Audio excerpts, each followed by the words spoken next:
ही पुस्तकं आहेत the book of joy, a new earth आणि how to see yourself as you really R.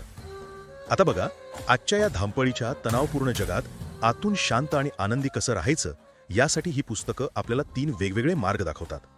तर पहिला दृष्टिकोन येतो द बुक ऑफ जॉयमधून. यातली सगळ्यात महत्त्वाची गोष्ट काय माहितीये? खरा आनंद हा दुःखातून पळून जाण्यात नाही, तर त्याला सामोरं जाण्यात आहे.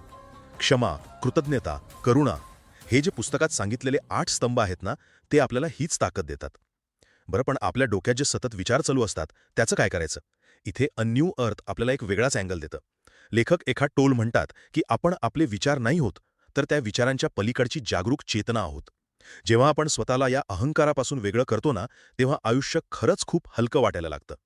आणि तिसरा मार्ग दाखवतात दलाई लामा. त्यांच्या how to see yourself as you really are या पुस्तकानुसार खरा आनंद हा आत्मज्ञानातून मिळतो. म्हणजे काय?